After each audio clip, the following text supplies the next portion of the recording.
שיר למעלות, אשא עיניי אל ההרים, מאין יבוא עזרי.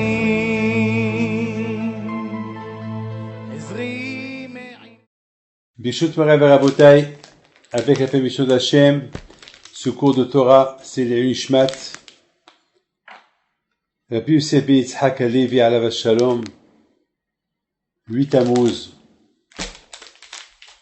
Qu'Akadosh Baruch Hu repose son âme en paix.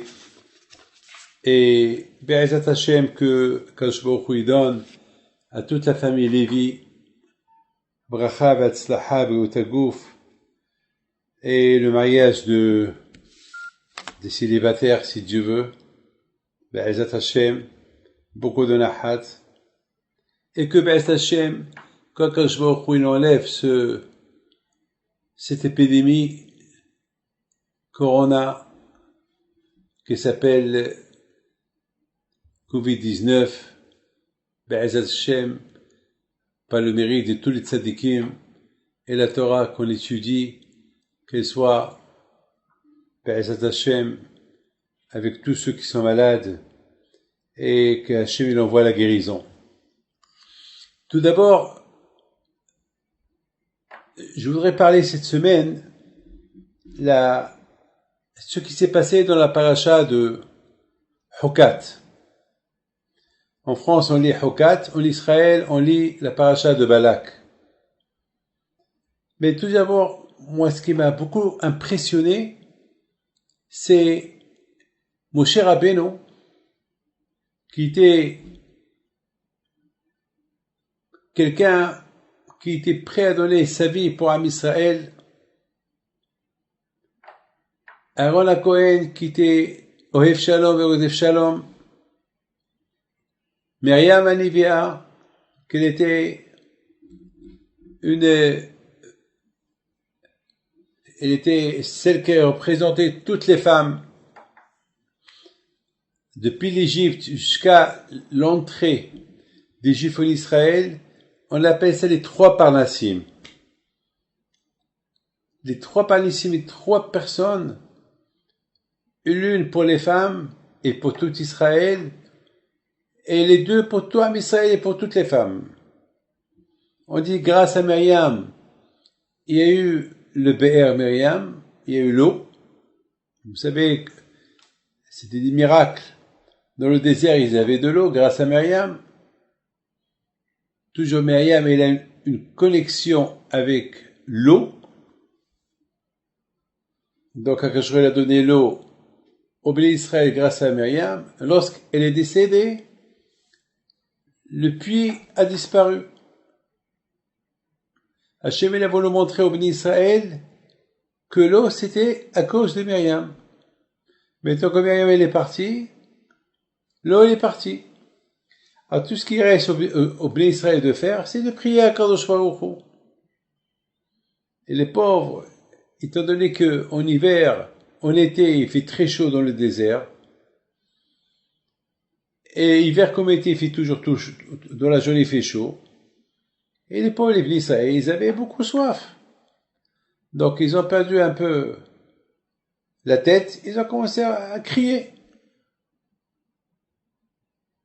On veut de l'eau. Et ils ont commencé à dire à Moshe Rabbeinu, Moshe, est-ce que tu nous as amenés ici pour nous tuer avec la soif? Nous et notre troupeau? Alors l'histoire, elle continue. Et il dit que Moshe Rabbeinu alav Shalom, il s'est sauvé. Lui et Aaron, ils se sont sauvés au tabernacle. Et là-bas, ils sont tombés. Ils n'avaient plus de force.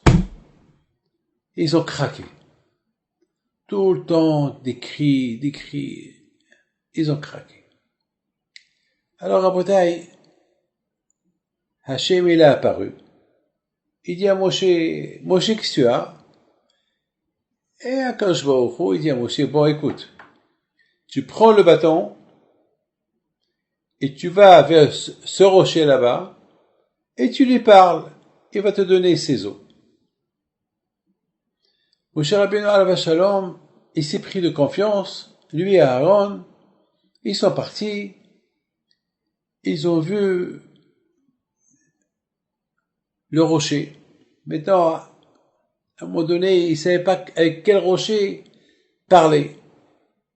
Bon, il a dit au Bnei Israël, Shimon HaMorim, vous les révolutionnaires,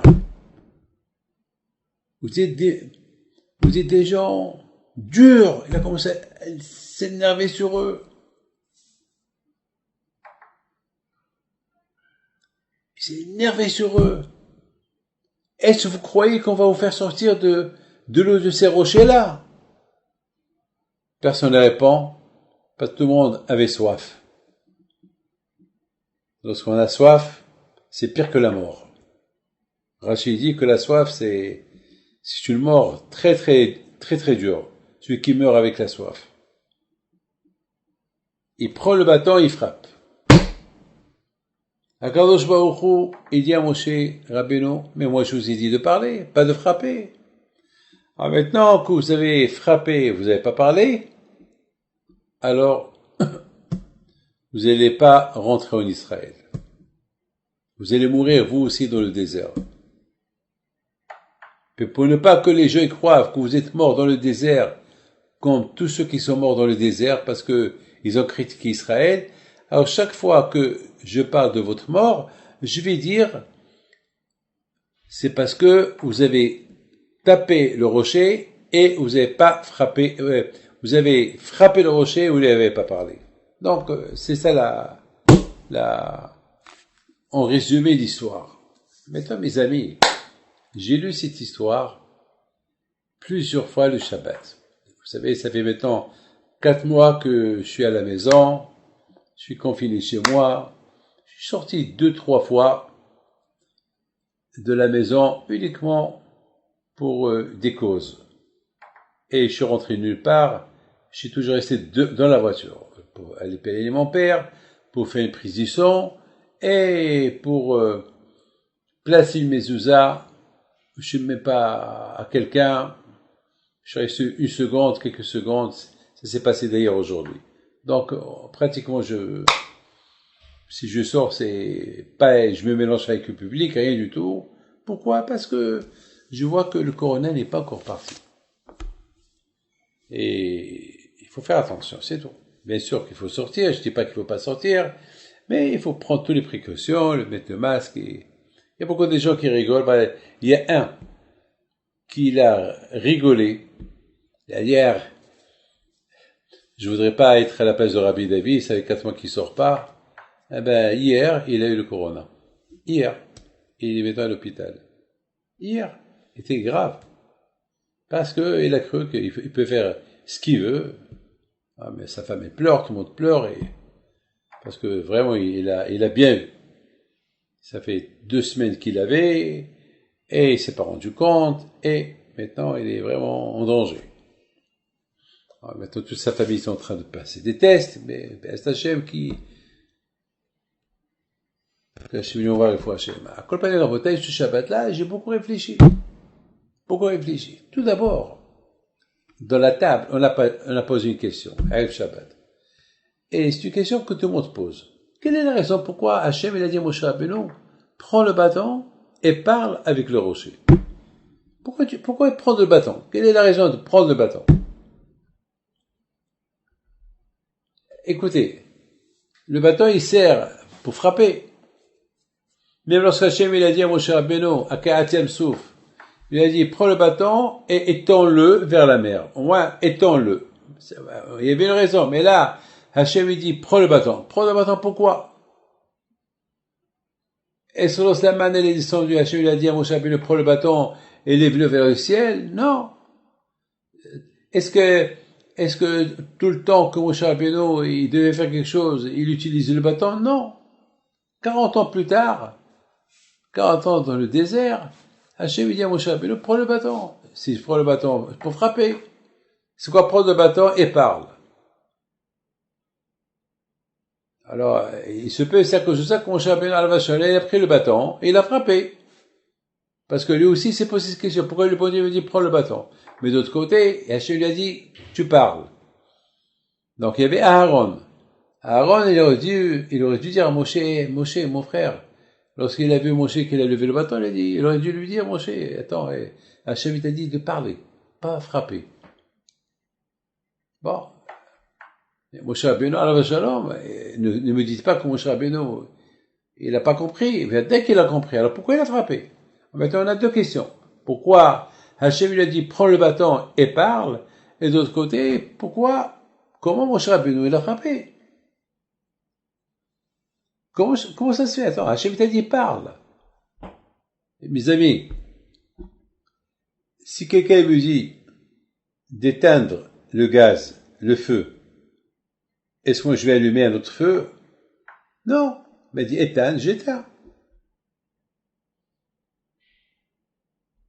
Si quelqu'un me dit de faire quelque chose, ben je vais faire ce qu'il m'a dit de faire. Je ne vais pas faire autre chose que ça. Quelqu'un qui me dit prends un stylo et signe, je vais prendre une allumette pour signer. Attends, c'est pas logique. Alors maintenant, on a la question, déjà, pourquoi Hachem, il a dit à Moshe Rabbeinu, prends le bâton? Alors, on a essayé de répondre à cette question à table. Avec Shabbat, on a essayé de la répondre.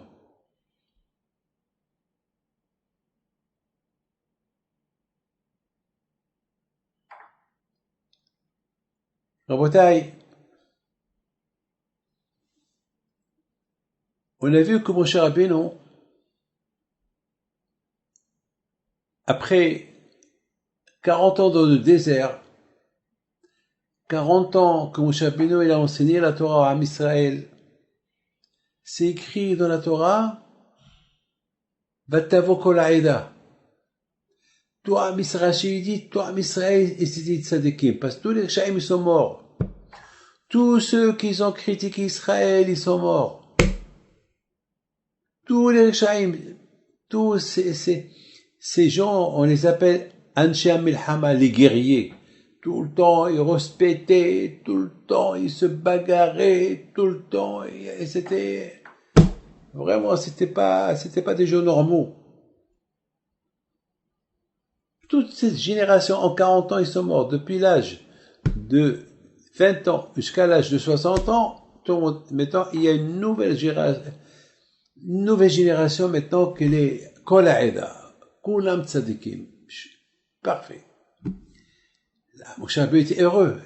Dans sa tête, il dit, bon Hachem, tous les méchants, ils sont morts. Maintenant, il n'y a que des tzadikim qui vont rentrer en Israël. Et maintenant, lorsqu'il a vu cette nouvelle génération qui commence à crier, qui commence à respecter, est-ce que sur Moshe et sur Aaron, avec une méchanceté, est-ce que tu veux nous tuer? Et pourquoi tu nous as apportés dans cet endroit-là? Et tu nous donnes Ils ont commencé à crier, ils ont commencé à respecter. Moshe Rabbeinu alav shalom était surpris. Parce que, jusqu'à maintenant, tous les Chaim, ils sont morts. C'est une nouvelle génération. Qu'est-ce qui se passe? Imaginez-vous, mes amis, vous allez vous investir pour élever quelqu'un jusqu'à vous l'avez tellement élevé d'une manière extraordinaire et tous vos espoirs ils sont sur lui et il vous montre qu'il est exactement ce que vous attendez de lui et soudainement vous le voyez en train de voler, en train de faire des bêtises. Vous allez être déçu. Ben, c'est ce qui est arrivé à Moshe Rabbeinu. Il était déçu, jusqu'à qu'il a couru, lui et Aaron, vers le El Moed.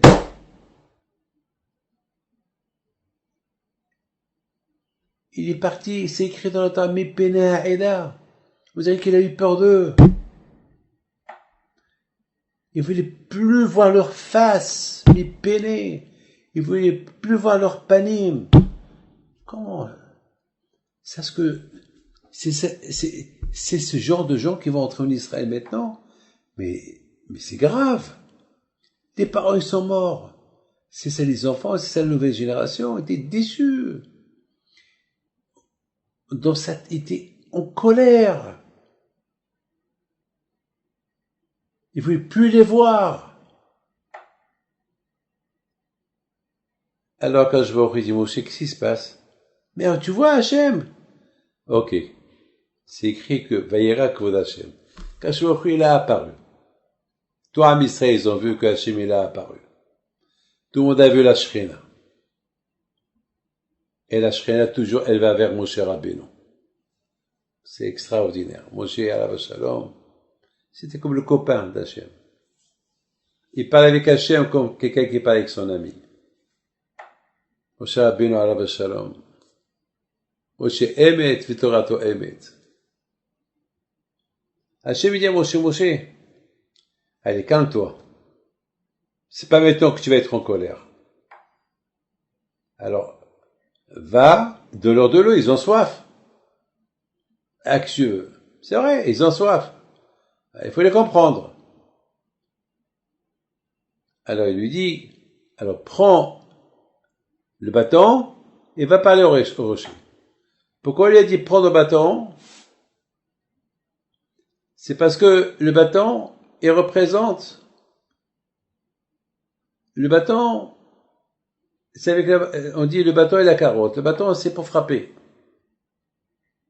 Mais Hachem, il a dit à Moshe Rabbeinu, maintenant, il faut savoir que moi, Hachem, je suis Midat Adin et je suis Midat Rahamim. Je suis, avec les Shaim, je peux être dur, et parfois même avec les Shaim, je peux être miséricorde. Alors, prends ce bâton-là, qui représente les coups, mais tu as utilisé ta bouche. Allez, sois comme moi, Midat Rahamim. Sois miséricorde comme moi. Toi, Moshe Rabbeinu, toujours, tu as prié pour les bénis d'Israël. Lorsque tu vois le bâton, pense à moi. Pense que moi, j'aurais pu aussi les punir. Mais voilà, je les punis pas. Je t'appelle pour eux, ils ont soif. Vous avez compris? Hachem, il dit à Moshe Rabbeinu, prends le bâton. Mais il faut pas l'utiliser. Parce que le bâton, on frappe avec le bâton. Le bâton, il sert à frapper. Mais ce bâton-là va te rappeler que je t'ai dit de prendre le bâton, mais tu ne feras pas. Tu parles. Beaucoup de fois, quand on préfère qu'il nous parle, il ne fera pas.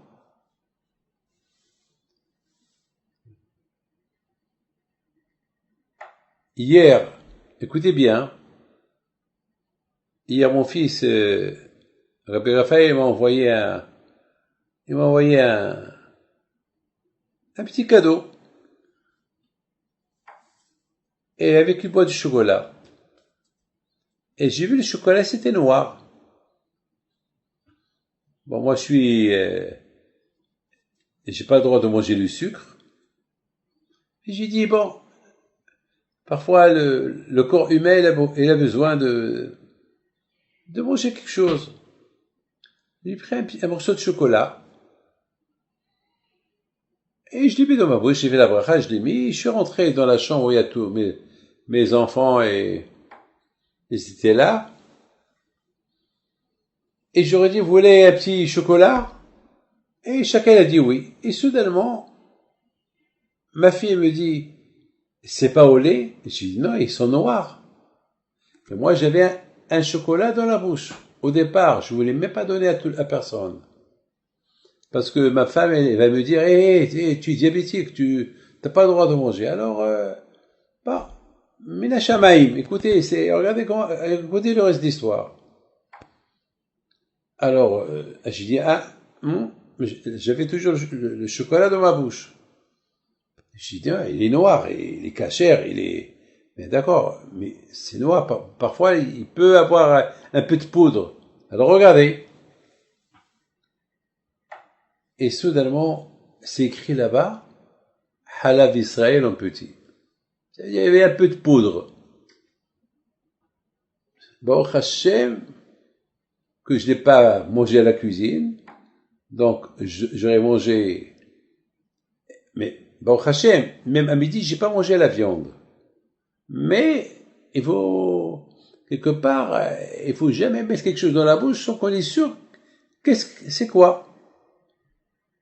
Donc, tout de suite, je suis parti la jeter, alors on m'a dit, mais c'est pas grave, tu vas pas manger la viande.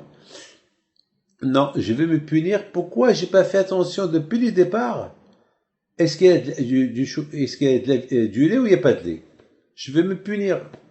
Alors, j'ai tout jeté, je me suis rincé la bouche. Alors, il me dit, ah, papa, tu es trop mahmir. Je dis, ouais, je sais ce que je fais. Parce qu'il fallait que je fasse attention. Et ici, par exemple, j'aurais mangé de la viande à midi, voilà. Et j'aurais mangé du chocolat en cachère. Bon, vous voyez, beaucoup de fois, quand je vois pour moi, c'est ce qu'on appelle la providence divine. Combien Akadosh Baruch Hu, il nous surveille. Lorsqu'on demande, il surveille, Akadosh Baruch Hu, il nous surveille. Akadosh Baruch Hu, il dit à Moshe Rabbeinu, je veux que le béni Israël voie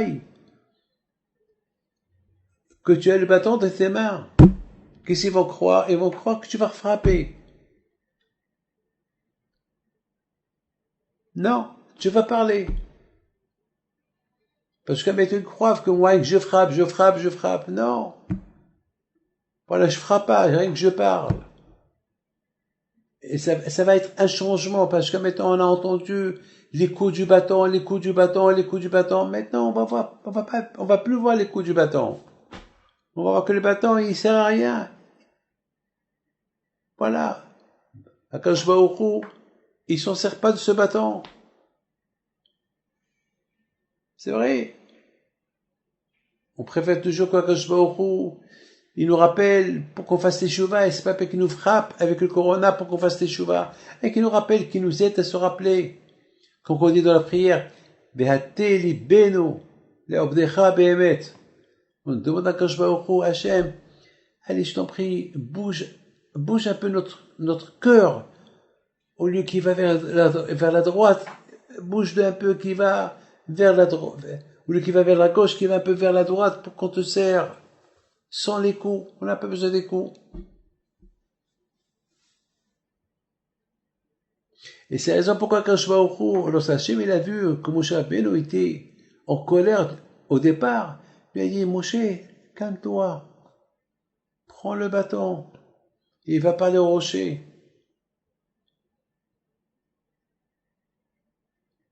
Lorsque les gens ils vont voir que tu as le bâton de tes mains, ils vont croire que toi tu vas partir pour frapper, mais ils vont voir que tu parles, tu frappes pas. Et il va y avoir un grand Kiddush Hashem. Ils vont voir que le bâton, on ne se sert pas avec le bâton que pour frapper. Il y a aussi la bouche. Et Hashem il dit à Moshe Rabbeinu, lorsque tu vois le bâton, tu vas te rappeler que je suis avec toi. Le bâton il va te calmer. Mais on a vu que Moshe Rabbeinu, il est resté toujours en colère. Il arrive chez les Juifs. Il leur dit, Shimon Amorim, en colère. Vous êtes des révolutionnaires. Mais Hachem, il t'a donné le bâton pour que tu te calmes. Il t'a donné le bâton pour que tu le vois, pour que ça te rappelle que il y a un autre moyen de calmer les gens, parler doucement. On dit divrei hachamim benachat tishmaim. Les paroles de hachamim, on les entend doucement. Lorsqu'ils parlent doucement, lorsqu'ils parlent en colère, ça sert à rien du tout. Il y a des moments où il faut la colère, il y a des moments où il faut pas s'énerver. Le Ramban, il dit, il n'y a pas le Ramban, oui, le Ramban. Le Ramban dit que la punition de Moshe Rabbeinu, c'est parce qu'il les a traités de mourim. Il les a traités. On n'a pas le droit de traiter des juifs, les révolutionnaires. Les pauvres, ils ont soif, Msaken. Les pauvres, ils ont soif. Les pauvres, il faut comprendre. On dit, Adam, Ashtegi alim comment? Il faut pas juger la personne, tu te mets à sa place. Toi, mon cher Rabbeinu, 120 jours que tu n'as pas mangé, tu n'as pas bu. On te comprend. Aaron aussi, c'était même à la Teba, au-delà de la nature, Aaron la Cohen. Mais ceux-là, ils sont jeunes, il y a des bébés, il y a des enfants. il y a alors, comprends-les, ils ont soif, donne-leur à boire. Attends, moi, pourquoi j'ai fait disparaître? Pourquoi le puits a disparu? Comme ça, ils reconnaissent que c'est grâce à Myriam qu'il y a eu le puits d'eau. Et maintenant que Myriam est parti, le puits est parti. Comme ça, ils vont jamais l'oublier. Toujours, ils vont se rappeler d'elle, c'est grâce à elle, la reconnaissance. Alors, ils ont soif, les pauvres. Alors, ils sont venus chez toi, c'est vrai, ils sont énervés, ils sont en colère parce qu'ils ont des animaux. Et alors, imaginez-vous des millions de bétail qu'ils avaient, pas d'eau, mais attends, c'est un problème. Il faut les comprendre, il faut bien les juger. Pourquoi tu leur cries? Tu les appelles révolutionnaires. En plus, tu t'es caché, tu t'es sauvé d'eux, tu es parti au tabernacle. Comprends-les. Donc, d'après le rabbin, parce qu'ils ont traité de mourim, révolutionnaire, elle a été punie. Parce qu'on n'a pas le droit de parler comme ça sur des juifs. Et surtout, ici, on parle Kol ha'edat, il n'y avait que des tzadikim. Et Moshe, il les a mal jugés. Il dit, regarde, ces tzadikim là, voilà, qu'est-ce qu'ils sont en train de faire? Mais ça va. Qu'est-ce qu'ils sont en train de faire? Ils sont en train de respecter, ils ont soif. Ils sont dans le désert. Qu'est-ce qu'ils fassent? Vous savez qu'il faut être entre vous et moi. N'oubliez pas que 100%, lorsque Myriam est morte, ils ont pleuré Myriam. Ne croyez pas qu'ils n'ont pas pleuré. Toutes les familles ont pleuré. Parce qu'ils étaient toujours proches des femmes. Et si les familles pleurent, les maris aussi, ils vont pleurer. Ils vont voir leurs femmes qui pleurent, aussi ils vont pleurer. Donc, peut-être ça a duré quelques jours, il n'y avait pas de l'eau. Donc, à un moment donné, il manque de l'eau.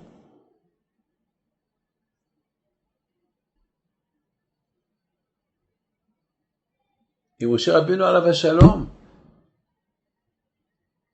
il a pris le bâton, au lieu qu'il parle, il a frappé. Pourquoi? Parce que la colère. Même le rocher, il ne savait plus quel rocher. Parce que Jésus a dit, ce rocher-là, il a oublié, parce qu'il était en colère. Alors, comment Moshe Rabbeinu pouvait être en colère? Mes amis, Moshe Rabbeinu, le pauvre, il faut le comprendre, était déçu. Il était très déçu. Très, très déçu.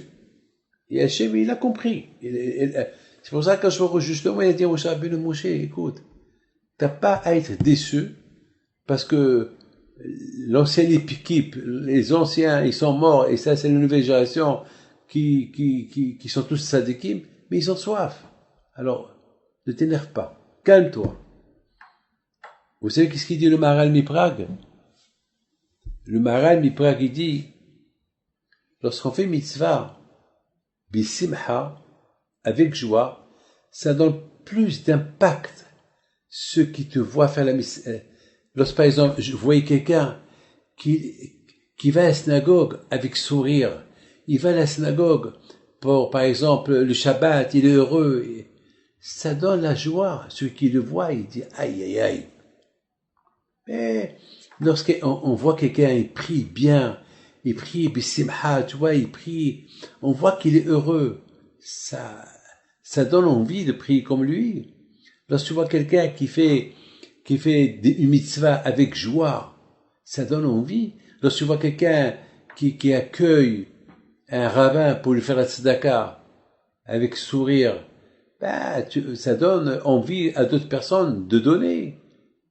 Lorsque la femme, elle accueille son mari qui est venu fatigué du travail, elle l'accueille et lui prépare à manger après, lui dit, mon mari, si tu vas aller étudier, tu peux aller étudier. Mais ça donne envie. Les femmes, elles vont faire pareil qu'elles. Mais lorsque la femme, la Gemara il dit, lorsque Mashiach, il va venir, les femmes, ils ont Gan Eden. Ils vont ressusciter. Alors la Gemara pose une question, attends, mais pour ressusciter, il faut que ceux qui ont étudié la Torah. Mais ceux qui n'ont pas étudié la Torah, ils ne vont pas ressusciter. Alors les femmes, comment ils vont ressusciter? Ils n'ont pas étudié la Torah, les femmes. Et la Gemara, elle répond, C'est vrai, ils n'ont pas étudié la Torah, mais ils ont poussé le mari à aller étudier la Torah. Ils éduquent les enfants pour étudier la Torah. Ils éduquent les enfants à faire shahrit, minha, arvit, kachem alamita. Ils attendent le mari chaque qui vient de la synagogue s'il n'a pas mangé avant d'aller.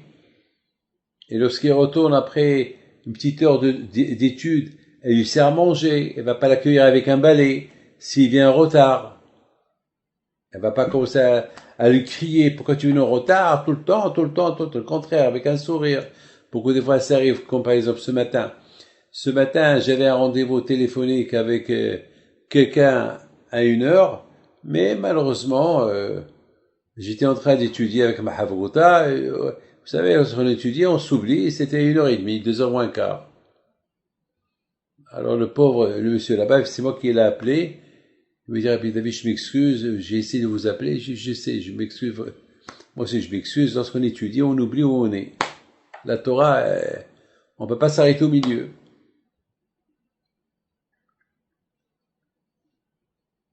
Donc, à Botaï, c'est... Le Mashiach, il va venir, Be'ez Hashem. On va même donner une récompense aux femmes, plus que les hommes. Pourquoi? Parce qu'on va dire, si l'homme est arrivé, ce qui est arrivé, c'est à cause de la femme. C'est la femme qui l'a rendu l'homme homme. Et si le mari est Tamid Hacham, c'est grâce à la femme.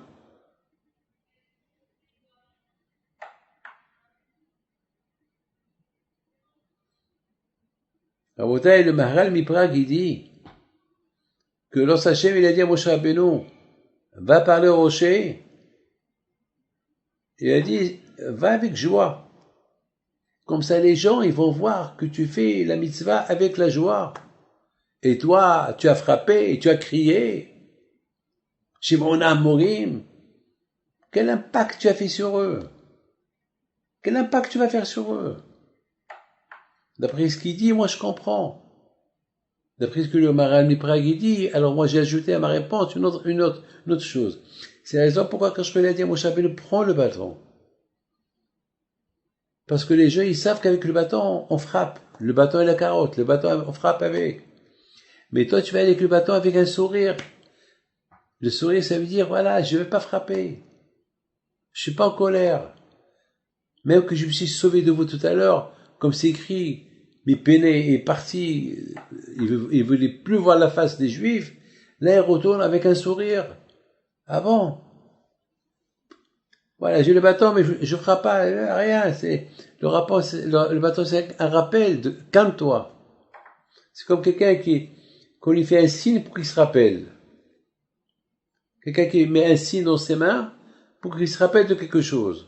Voilà, tu prends le bâton, rappelle-toi ce que je t'ai dit. Tu parles. Et lui, malheureusement, il n'a pas parlé, il a frappé. Donc, lui qui a un Kiddush Hashem, il n'y a pas eu un Kiddush Hashem.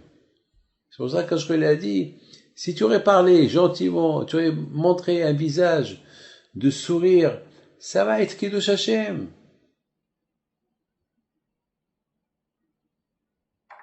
Ça va laisser un impact. On ne faut jamais faire une mitzvah avec Kaas. Parce que Hashem, il a dit à Moshe, va et parle, c'est une mitzvah.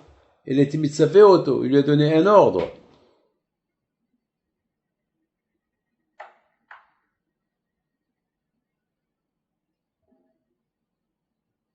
Le bâton, c'était le symbole.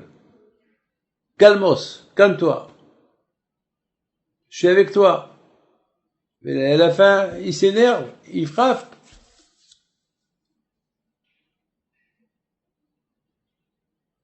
Rabotai, je pense que Hachem, il a donné un message à Moshe Rabbeinu. Un message spectaculaire. Il a voulu lui dire, Moshe, c'est fini l'ancienne génération. Je voudrais vous raconter quelque chose. À l'époque de Rabbi Haim Pinto le Grand, était très dur. Il ne pouvait pas supporter quelqu'un qui fait l'adultère, ou quelqu'un qui fait une avera. Je parle de Rabbi Haim Pinto le Grand. On a beaucoup des histoires qu'il est qui punissait. Il punissait ceux qui faisaient des avérotes.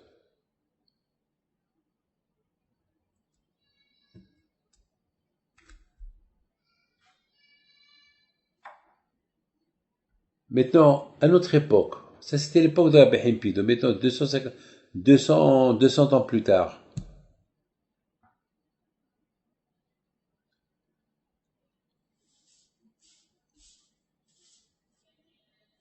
Est-ce que moi, David Pinto, si je sais quelqu'un qui a fait une avéra, alors que je sais que si c'était l'époque de Rabbi Himpido, mon grand-père l'aurait puni. Est-ce que moi maintenant je vais le punir comme qu'il a fait mon grand-père? Ben non. On est de génération, il faut rien que parler doucement. On n'a pas le droit d'utiliser le bâton. Parce qu'on est dans une génération de Yitzhara.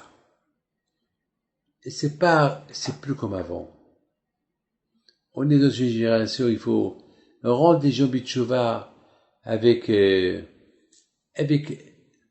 tendresse, les caresser, avec des bonnes paroles.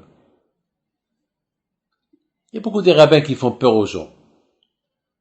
Voilà, je me rappelle à Pessah, il y avait des rabbins qui ont utilisé le corona pour dire il va arriver. Et moi, chaque fois, je sortais contre eux. Et jusqu'à tel point que j'ai fait une annonce. J'ai dit, ce rabbin-là qui est en train de lancer tous ces messages dans les WhatsApp et à gauche et à droite, qui vient me dire d'où il a vu ça. Bien, qui me dit ça à moi. Et malheureusement, de tout ce qu'il a dit, rien n'est sorti. C'était shkarim. C'est vrai. La Torah, il dit, avant que Mashiach vient, il va y avoir beaucoup de choses. Il faut pas les dire. Les gens, ils ont plus le courage d'écouter. Des gens souffrent. Après la Shoah, tout ce qu'on souffre aujourd'hui, c'est pas le peuple qu'on nous ajoute. Aujourd'hui, il faut un peu être cool. Beaucoup de fois, je reçois des gens, beaucoup de fois, j'ai des trucs qui me traversent dans ma tête, mais je les dis pas. Je les dis pas parce que on est dans une génération. Bon, parfois, ça peut m'échapper quelque chose. En général, c'est mieux de ne rien dire. On est dans une époque, les gens, ils ont besoin d'écouter des belles phrases, des consolations. Déjà, voilà, qu'est-ce qu'ils ont? Je le rajoute encore. Je pense à ce que Moshe Hachem, il a dit à Moshe. Moshe, après 40 ans dans le désert, on va plus s'en servir du bâton. Voilà, tu vas leur dire, c'est fini le bâton. Maintenant, c'est les paroles. Effectivement, avant que Moshe Rabbeinu est mort, c'est écrit Elea Devarim Ashidi Bemoshe. Devrei Tochecha. Voilà, il y a des paroles. On peut arranger avec les paroles sans les coups. Même dans l'éducation. Ça sert à rien de frapper. Alav Shalom, Monsieur Zechon Lebracha, Rabbi Yosef Levi Alav Shalom, il a un ava qu'il avait. Je me rappelle très très fort lorsque je suis parti le voir comme des fois à la maison, une fois ou deux fois, mais lui il venait chez moi avec quelques fois. La ava qu'il avait, l'éducation, comment il a éduqué ses enfants dans le Der Eretz. Et Baruch Hashem, aujourd'hui dans le ciel, il doit être super content de voir ses enfants, ses petits-enfants, dans la Torah, dans le Hesed, dans les mitzvot, Ma'asim Tovim. Et c'est comme ça. Akadosh Baruch Hu, il a voulu donner un message à Moshe Rabbeinu. Moshe, ça y est, l'ancienne génération elle est morte. Ceux-là qui ont vu les coups, ceux-là qui ont vu les macotes, ça fait, ils sont partis maintenant. Eux, eux, ils étaient méchants, moi je les ai frappés. Maintenant, ça y est, maintenant, c'est une nouvelle génération. C'est pas la peine le bâton, mais avec des paroles, ça va y aller.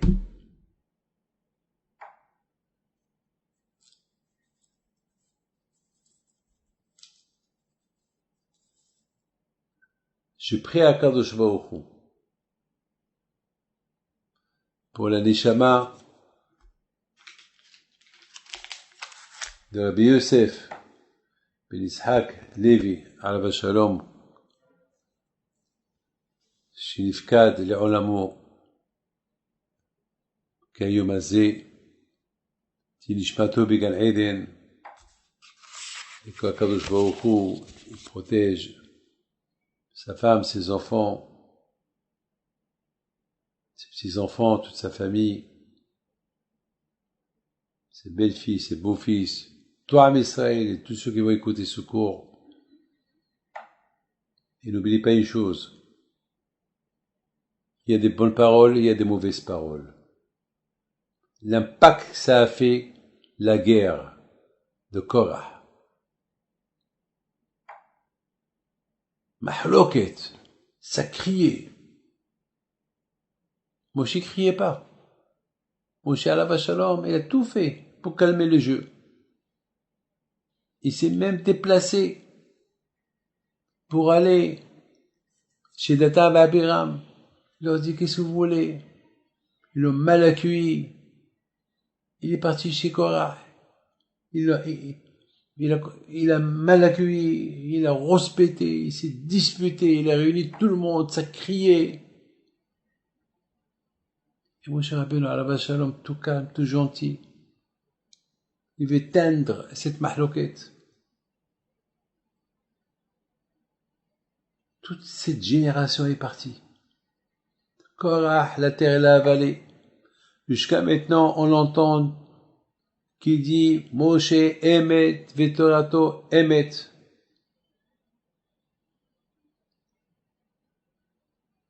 Korah est devenu, il est à l'intérieur de la terre, mais il n'est pas à l'extérieur.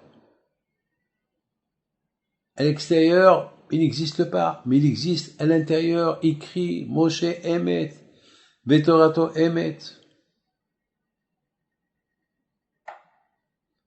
Ça, c'était Moshe Rabbeinu alav shalom. La Mishnah, il dit, Mahloket Korah va'adato. La guerre de Korah et son équipe. Mais c'est pas écrit la Mahloket de Korah et Moshe. Parce que Moshe Rabbeinu alav shalom, de son côté à lui, il n'y avait pas de Mahloket. T'es calme, t'es gentil. Et là où il s'est énervé, lorsqu'il a vu Korah qui se moque de la Torah. Alors là, Moshe a dit, non, je peux pas te laisser te moquer de la Torah. Tu peux te moquer de moi, je m'en fous. Tu m'insultes, je m'en fous.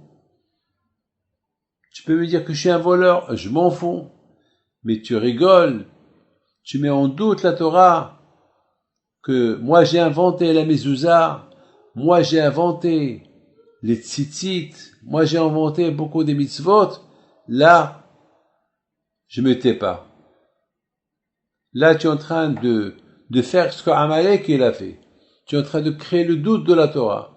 Alors, puisque tu crées le doute de la Torah, alors je demande à Hachem que tu disparais. Tu n'auras même pas d'enterrement, ni toi, ni tous ceux qui sont avec toi. Comme ça, tout ce que tu as dit, c'est caduque. Qu'est-ce qu'elle a dit Korah? On ne sait pas. Oui, le Korah, il n'est plus là. Même pas un souvenir de Korah, il est resté. Avec tout l'argent colossal, des milliards, l'homme le plus riche du monde,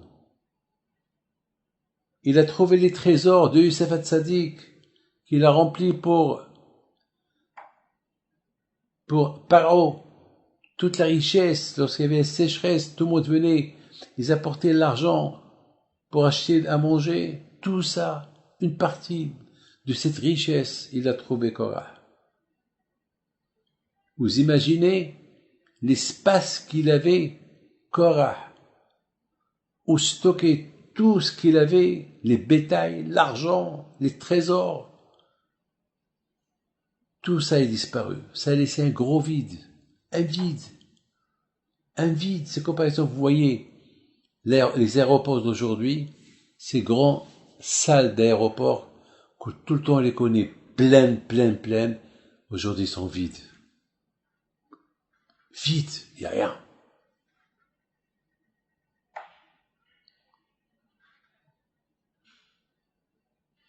Ça, Rabotaï, c'est Korah. Ça, c'était la paracha de la semaine dernière. Et la paracha de cette semaine, c'est la paracha de Hukat. Et dans cette paracha de Hukat, c'est l'histoire qu'on a racontée sur le rocher qui a frappé Moshe, c'était 40 ans plus tard. Juste avant qu'il rentre en Israël. Dans la paracha de Hukat, on a vu la mort de Aaron à Cohen. On a vu la mort de Myriam. Et on a vu la guerre qu'ils ont fait contre Sihon et Og.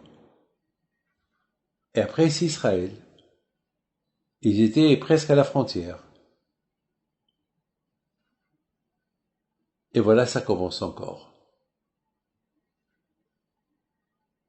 Et là, on voit que mon cher Rabbeinu, il s'énerve. Il avait des raisons pourquoi s'énerver, mais Akadosh Baruch Hu dit, bon, il faut les comprendre. C'est pas leur faute, il faut savoir juger. Il faut jamais juger quelqu'un sans savoir pourquoi il est arrivé ce qui est arrivé. Voilà mes enfants, que le bon Dieu vous protège à vous tous et vous donne la santé, bracha v'atzlaha, la parnassa, bריאות כן הרצון וכן הרצון ונאמר אמן. Merci. אדוני ישמור צאתך ובואך מעתה